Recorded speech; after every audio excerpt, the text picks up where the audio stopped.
ഒരു തെരഞ്ഞെടുപ്പിൽ സാമുദായിക സംഘടനകളുടെ പിന്തുണ, അവർ സ്വീകരിക്കുന്ന നിലപാട് എന്നതൊക്കെ കേരള രാഷ്ട്രീയത്തിൽ വളരെ പ്രധാനപ്പെട്ടതാണ് എന്ന് നമുക്കറിയാം.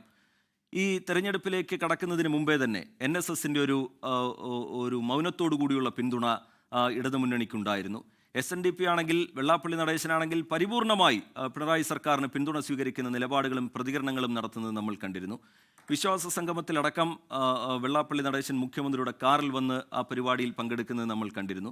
അതിനിടയിലും വെള്ളാപ്പള്ളി നടേശൻ തികഞ്ഞ വർഗീയതയോടുകൂടി ചില പ്രതികരണങ്ങൾ നടത്തുന്നത് നമ്മൾ കണ്ടിരുന്നു. ന്യൂനപക്ഷ വോട്ടുകളൊന്നും തന്നെ ഇടതുമുന്നണിയിലേക്ക് വന്നിട്ടില്ല എന്നത് സൂചിപ്പിക്കുന്ന കണക്കുകളാണ് ഇപ്പോൾ നമുക്ക് മുമ്പിലുള്ളത്. ഈ ഘടകങ്ങൾ, അതുപോലെ ശബരിമല പോലുള്ള വിഷയങ്ങൾ, അതിൽ ഇടതുമുന്നണി സ്വീകരിച്ച നിലപാട്, അതൊക്കെ തിരിച്ചടിയായി എന്ന് താങ്കൾ കരുതുന്നുണ്ടോ ശ്രീ വസീഫ്? ഒരിക്കലുമില്ല. ഈ ന്യൂനപക്ഷ വോട്ടുകൾ CPMന് വന്നില്ല എന്നൊക്കെ പറയില്ല എങ്ങനെയാണ്?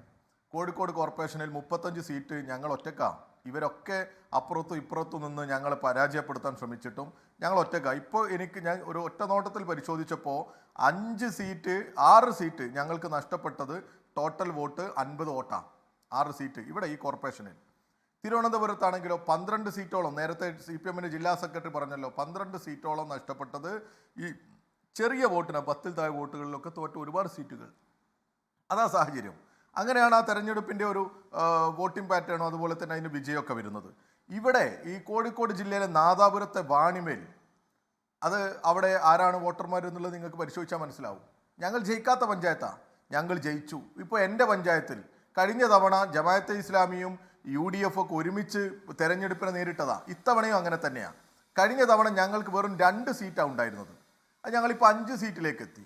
കാരശ്ശേരി പഞ്ചായത്ത് എൻ്റെ നാടാണ്, എൻ്റെ തൊട്ടടുത്ത പഞ്ചായത്ത്. ഞങ്ങളവിടെ പരാജയപ്പെട്ടതാണ്. അവിടെ ഇത്തവണ ഞങ്ങൾ വലിയ ഭൂരിപക്ഷത്തിന് ഭരണം തിരിച്ചു പിടിച്ചു. കാരശ്ശേരി പഞ്ചായത്തിൽ മുക്കം മുനിസിപ്പാലിറ്റിയിൽ ഞങ്ങളൊരു തൂക്കുസഭയായി ഈ പറയുന്ന UDFനെയും ജമാഅത്തെ ഇസ്ലാമിയും ഒരുമിച്ച് ഇങ്ങനെ എതിർത്ത് ഒരു സീറ്റിൻ്റെ സ്വതന്ത്രൻ്റെ പിന്തുണയോടൊക്കെ ഭരിച്ചുകൊണ്ടിരുന്നതാണ്. ഞങ്ങളവിടെ കേവല ഭൂരിപക്ഷം നേടി. അങ്ങനെ എത്രയെത്ര സ്ഥലങ്ങളിൽ നേടി. പന്തളം മുനിസിപ്പാലിറ്റി BJP ആണ് പരാജയപ്പെടുത്തിയത്, ഇടതുപക്ഷം.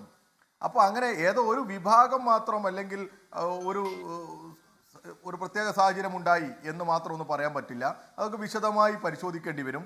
ഓരോ പ്രദേശങ്ങളിൽ ഉണ്ടായ ചില സാഹചര്യങ്ങൾ ഇതിന് ചില ഇടങ്ങളിൽ ബാധിച്ചിട്ടുണ്ട്. പൊതുവെ ഈ വലതുപക്ഷത്തിൻ്റെ കേന്ദ്രീകരിച്ച പ്രചരണം, അവർ വളഞ്ഞിട്ട് ഞങ്ങളെ മാത്രം ആക്രമിക്കുന്ന ഒരു പൊതുശത്രുവിനെ നേരിടുന്നത് പോലെയാണ് BJPയും കോൺഗ്രസും അതുപോലെ തന്നെ ജമാഅത്തെ ഇസ്ലാമിയും ഒക്കെ നേരിട്ടത്. അതിനെ അതിജീവിക്കുന്നതിൽ, അല്ലെങ്കിൽ അതിനെ മറികടക്കുന്നതിൽ ഞങ്ങൾക്ക് വിജയിച്ചോ എന്നുള്ളതാണ് പരിശോധിക്കേണ്ടത്. ലോകത്തെവിടെയായാലും ഏത് സമയത്തും 24 വാർത്തകളും ഓഗ്മെന്റഡ് റിയാലിറ്റി പാക്കേജുകളും എക്സ്പ്ലെയിനറുകളും വിശദമായി കാണാൻ ഞങ്ങളുടെ YouTube ചാനൽ നിങ്ങൾക്ക് സബ്സ്ക്രൈബ് ചെയ്യാം.